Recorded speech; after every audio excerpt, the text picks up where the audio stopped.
So this is a short discussion on method overloading and method overriding, and we'll talk about something called static binding, which you definitely don't hear about in math, of course, like Math 130 or even Math 140.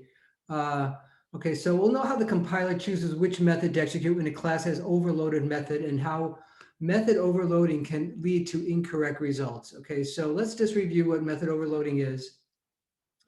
Okay, class defines two methods with the same name but has a different parameter list. So the sort method in the arrays class is a perfect example. The first, there's one version where there's just one parameter, and it's an array where everything is of type comparable. So we can compare it, because when you're sorting, you have to be able to compare objects, and so the comparable. So if an object implements comparable, it has that compare to method that allows us to compare objects. And now the sort with two parameters. So the first array, object O, well, it doesn't necessarily have to implement comparable, but we're passing in a comparator so we can compare the objects in the O array. And so the comparator C dot compare is what we use to compare two objects in the O array. So another example are the two add methods in like array list or linked list, or actually any of the collection classes. And the same thing with remove. There's more than one remove method in these classes. So so there's a wide variety of examples of overloading. And I'm sure at some point in your Math 130 class, there's at least one example of method overloading. Okay, so let's talk about the signature of a method. So it's the method name and the parameter list. So we may see a method like let's just go up here to sort. I go ahead, when we see, okay, what's the name of the method? We might say sort, but what the compiler is seeing and the runtime environment is seeing is sort object comparator. So the parameter list makes up part of the name as far as the runtime environment and the compiler is concerned. So like in the first version of sort, it's these sort comparable. So you can see they're different names, right? If you include the parameter list. And the order of the parameters matter. So if there was another method called sort comparator comma object, that would be different because the order is different. So it's the method name and the orders of the parameters. So the important thing is that the method name can be the same, but the parameter list must be different for it to be unique. And that way there's no ambiguity. So if I'm calling sort and I'm passing in two arguments, it's obvious, I have to be calling the second version of sort and not the first. So there's no ambiguity when the signature is different. Okay, so method overriding is when a method in a subclass is the same signature and return type as a method so this is method overriding. When a method in a subclass is the same signature and return type as a method in its superclass, then the method in the subclass is set to override the method in the superclass. So in this case, so the signature does not include the return type. So overriding means, well, a method like, we're extending a class, like class B extends class A. Class B has methods in class A with the same signature, method name, parameters, and same return type. And, we do that, when we write, let's say like the toString method or the equals method, we're overriding the methods that are, these methods are defined in the object class, which is the top level class of all. And we have to override them so for them to have meaningful results. Okay, so this is the big thing here about overloaded methods. The compiler, so let's say you have overloaded methods. The class is overloaded methods. So two methods, with the same name, but different signature, different parameter list. The compiler selects the method with the signature that is the best match.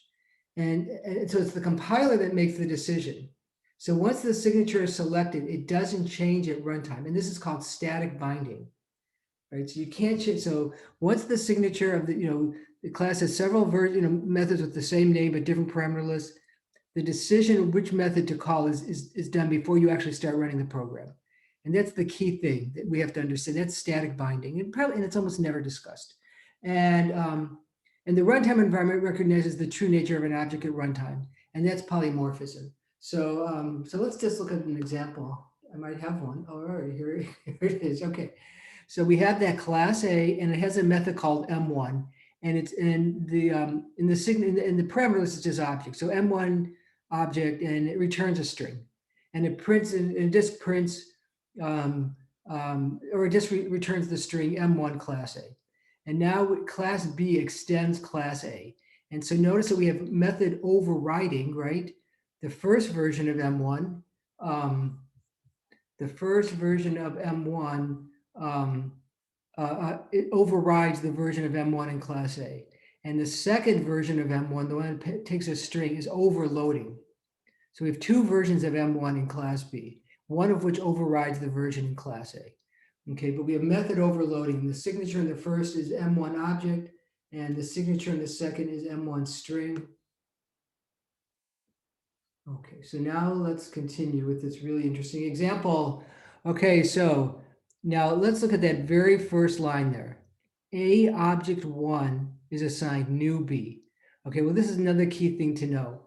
The compiler does not know anything, but doesn't have the skill, doesn't have, doesn't recognize the object that's actually assigned to class A. The compiler is totally unaware of polymorphism. Doesn't have that, doesn't have that talent. So the compiler looks at that variable obj1 and it looks to the left and it's defined as an A object. And as far as the compiler is concerned, obj1 is an A object. So it's guaranteed to have all the methods in class A. So the thing is, you can assign a new value, you can assign a new object to, to obj1. It's assigned a B object, but maybe we assign it an object from another class that extends A. But the one thing you're guaranteed is that obj1 has all the methods in class A, and that's all we know.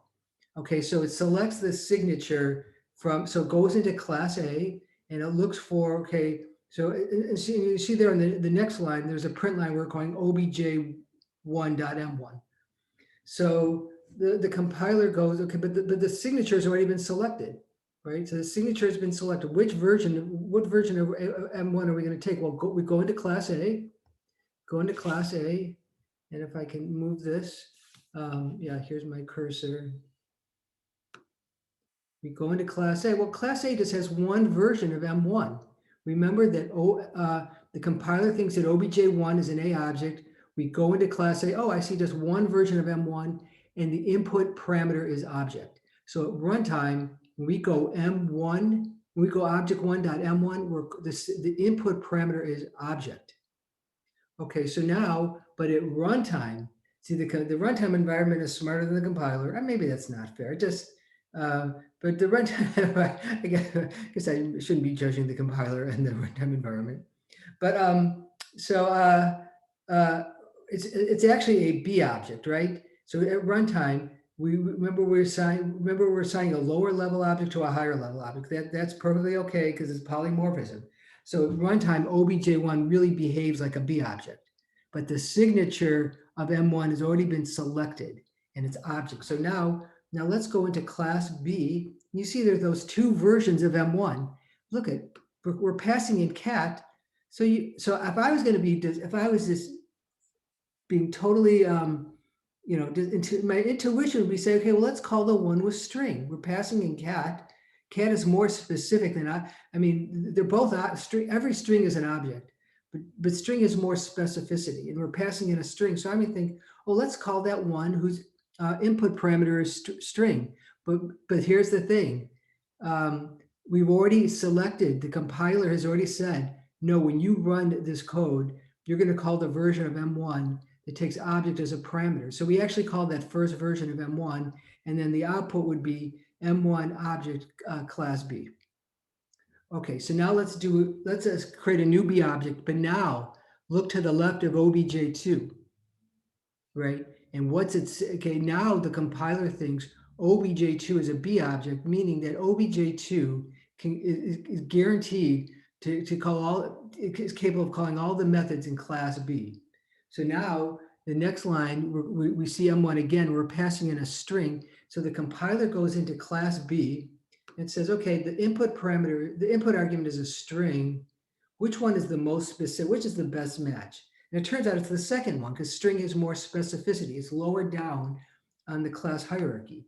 So the second time we call the version of M1 where the input parameter is string, and we print out M1 string class B, and it's totally non-intuitive. But so let's look what happens here before I go on to my next example.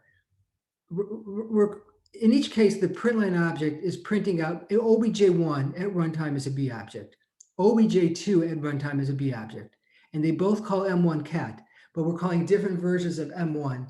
And it's all because how obj1 was originally defined as an A object at compile time, whereas obj2 is defined as a B object at compile time, and the compiler selects the signature. The compiler doesn't know anything about this, being assigned, what object it's being assigned at runtime.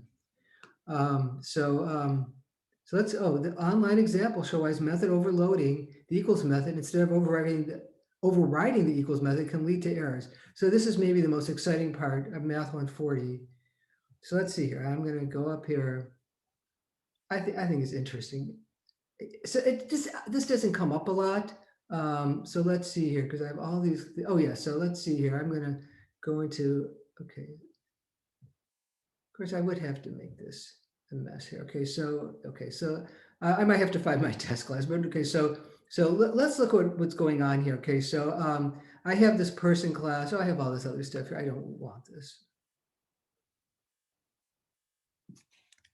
Okay, this is in the version I uploaded. I probably was just added that to test some things. I forgot to take it out. Okay, so anyway, but here's the person class. But the important thing about this person class, we're writing an equals method, but look what happens. Instead of passing an object, we're passing in person as a parameter. Because I know I teach this in Math 130, a lot of people will say, oh, why do we have to do this whole thing with passing an object and then casting object to a person class? And in Math 140, we actually write code to test that object is really a person. The input object O is really a person object.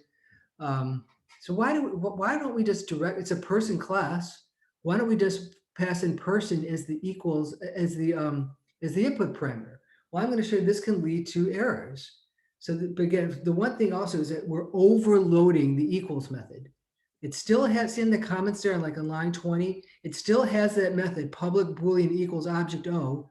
It's inheriting the one from the object class. The object class has an equals method whose input parameter is object.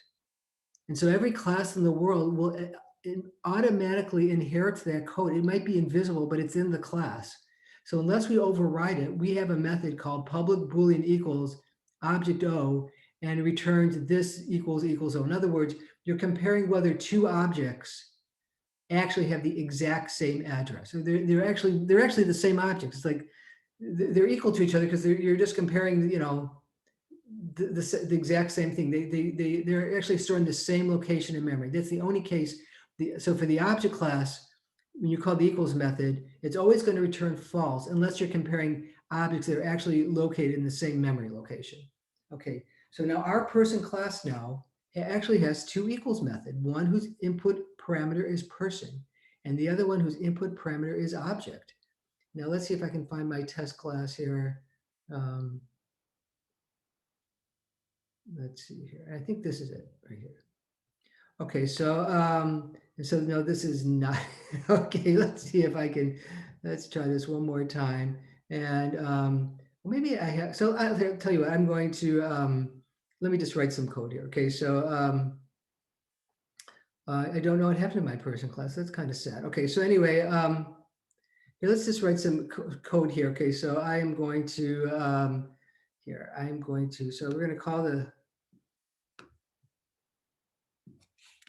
I think I actually had 3 versions of this. So unless I actually had it right in the person class. No, I think I took it. Here, let's just write it right here, right in the, yeah, sorry, this is a little clunky at this point. Okay, so there is the, okay, so there's the end of my, so I'm gonna just write my public static void main right in here. So we don't have to go back and forth.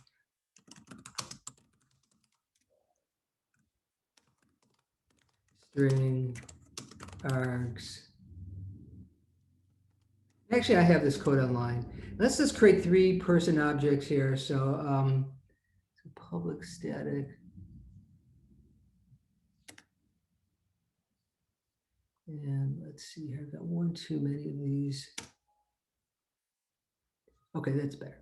Okay, so now let's create a person object. So person, let's say P1 is equal to new person. Yeah, probably different than what I did online. So how about Max Monday Monday. And how about, I don't know, okay, 35. So that's one person. And let's see here. So then we're going to go, here, let me declare that as an object. I'm sorry, let's just declare that as object. Okay, so P1 is being assigned a person object, but the compiler thinks it's an object. Okay, so now we're going to do the same thing, person P2, and we're going to assign it the exact same contents. In this case, maybe we'll just go new max. Hello, new person. Let's go here. I'll just go like this, max, and then Monday 35. So the same contents, and let's just go one more, and now let's go person, and we'll go person P3.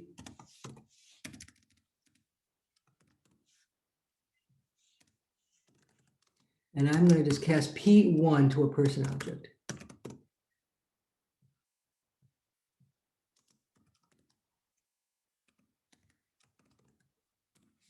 There we go. Okay, so now let's just print out. Okay, let's see what happens. We're going to print out system.out.println. And we're going to compare P1 and P2. And okay, and so I'm going to go P1. P1 is the compiler actually thinks, and I'm going to go equals P2. So it thinks that P1, the compiler thinks that P1 is an object. Okay, and the only version of the equals method in the object class is the one whose input parameter is object. Okay, so at runtime, the runtime environment really thinks that P1 is a person object. Okay, but the signature has already been selected, and if you remember, what we can see right there, our person class only has it actually has those two versions, right? It has those two versions, but it didn't override the equals method with object in it. So it actually has, the only equals method in the person class whose input parameter is object is the equals method that compares two addresses from the, compares if this is, if the object actually have the exact same address. And then, okay, so let's just do one more. How about, let's compare P2 and P3.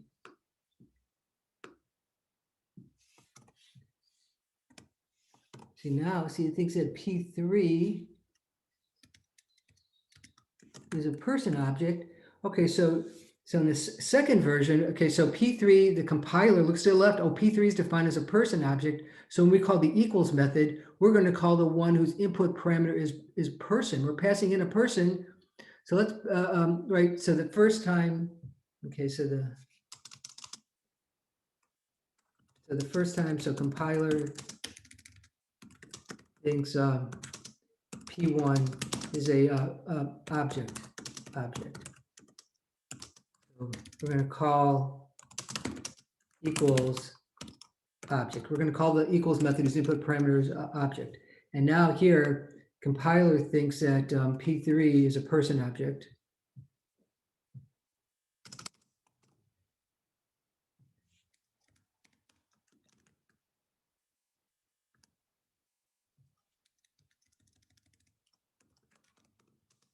So we call it equals person.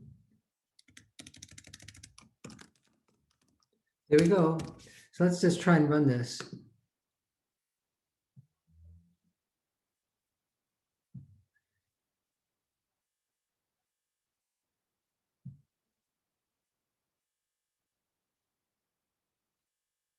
And you see we get false true.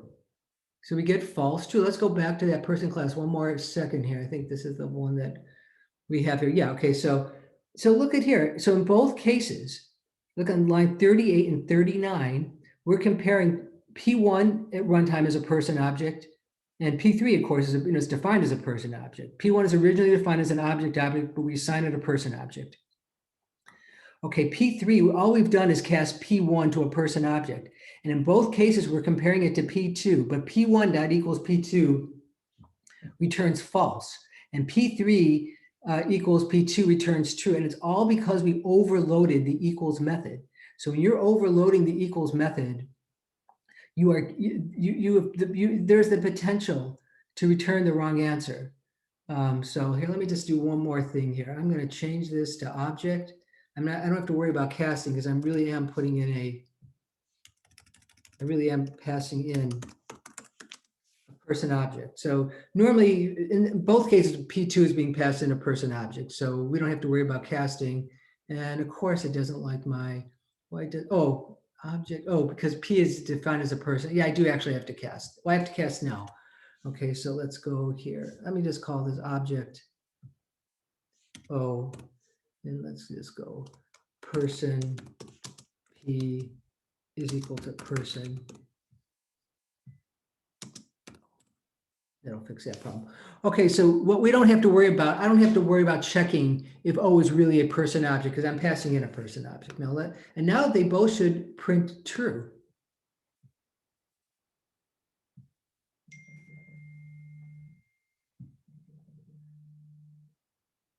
Yeah, true. Anyway, okay. So that basically ends this discussion here. So this is it's kind of maybe somewhat esoteric. It doesn't come up a lot, but method overloading, if we're not careful, can actually lead to incorrect results. That's my conclusion. Okay, so I'm going to stop the recording.